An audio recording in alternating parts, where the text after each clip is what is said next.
So Here we go. this is from a presentation that went out to the leadership on Friday, right? And I did this, so I get to it's mine. More than anything else, we recently held some NDA events that you two actually attended. I appreciate you guys being there. And part of what we did was great. we had over 100 people attend these two events that we had. And we did surveys that like polled players. Now, the player base that we actually talked to, they were like an average of 18 months in the ecosystem. The plurality, meaning not over 50%, but over 35% of the people that were in attendance had spent between $25,000 and $1 million in this game. So they were not just like tiny itty bitty people. There was a lot of whales that were in the room. The conclusion of all the data that we pulled from the survey is this: what do our players want? They want more game focus. They want less rush releases, better communication and planning, fewer tokenomic plays, a major overhaul to the new player experience, and better community involvement and ideating. And this is one of those things that I think touches on that, to where, players want to be able to play the game. The constant putting up roadblocks to get into stuff is a very Web3 notion. To be like, here's gate 1. And then once you get over gate 1, then you have to work up to gate 2. And then you get over gate 2. And that's not how it works in gaming. In most Web 2 or even just gaming spaces, it's about opening as much up to as many people as possible and then continuing to try to keep them in the ecosystem. Like, it's way less of a box them out. It's how do we get all the bodies in here and then keep them here for as long as we possibly can. And I really think that like a mode that highlights, and even if it's not like an all the time, hey, you can just play whenever, right? Like, I see the league thing that I'm talking about with the ghost cards and whatnot as like, maybe, hey, Friday and Saturday nights from this time period to this time period is the only time that those battles can happen, right? Make it a very box specific event so that, it's again, an event. It's supposed to be like, oh, this is not how it usually is. And it's got to be fun and we're going to get excited about it, as opposed to just like, oh yeah, I can log on whenever and just play with cards that I don't own. And it is what it is. Like, make it special, but you can do that without having to constantly I don't want to say worry about the economy, because the economy is very important, but it's like a beast in and of itself, right? Yeah. Like there's so many other things that go into that I don't think having a place that's like, hey, on Fridays and Saturdays, everybody gets together to try to build their ghost card decks, you know what I mean, that they're playing with. I think it could do something, to be honest.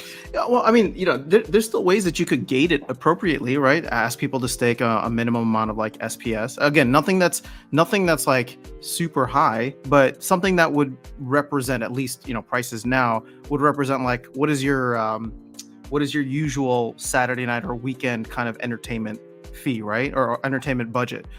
So instead of going to a movie or something, you buy like, what I think is 1,000 SPS, like $30. So maybe you do like 500 SPS for people to just come in. Like, again, I'm not saying that I have the right idea right now. I'm just saying, for people who are worried about the economy, there's ways to implement it in without using it as an excuse to not do it. Yes, exactly. Right? Like you cannot constantly say like, oh, well, there are possibilities of bad results on it. And it's like, I okay, but also not reaching out to new players is much larger of an issue. Or, you know what I mean? Like, people aren't going to stick around in a game that they just aren't having fun in, period. Yeah. Like, it doesn't matter what it is. And I think that, like, if we flash back to like what it was, October of last year, like after Splinterfest, and then into November when the layoffs happened, everybody was very, very upset. There's a lot of people that were not happy whatsoever. Sentiment has changed a little bit right now. I would say the things that I point to the most that have had the biggest like impact on how players feel about the game are not the tokenomics changes. It hasn't been deck B that all of a sudden the community is like feeling better because of. It's not because, they go, oh, well, we're going to do these economic things or these things with the tokens, blah, blah, blah, blah. No. The things that have impacted it the most have been like soulbound reward cards, right? Which is that you play with, or things that have been about like, hey, we're fixing so that you can't go, but after you leave novice, you don't go back down to novice, or like things that like those quality of life changes are so much more impactful for the value of what they are than trying to like worry about like, oh, well, what if people get in there and they're having a lot of fun playing with the ghost cards? It's like, cool. It's what you want, right?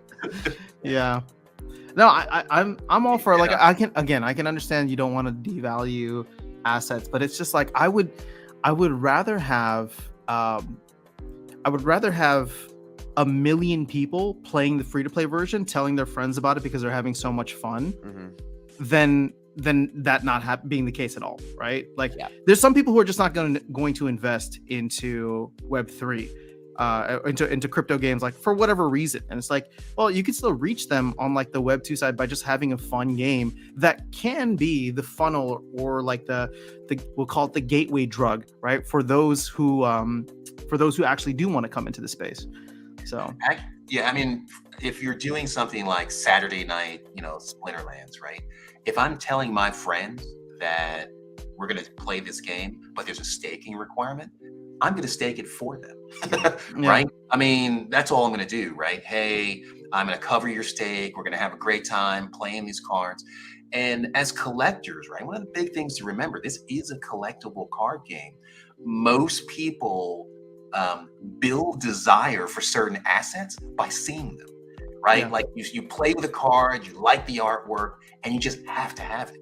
Yeah, right? and wherever you have to get it, you want it, right? Yeah, the other thing too that goes with this is that like it has to be, as Icy Flow commented, like it has to be on mobile. We have to put something like this on mobile, even if it's done through the app. Whatever has to be done. It has to be done with an outreach mindset of like taking you inside how the hot dog is made, in what we're actually doing in the company.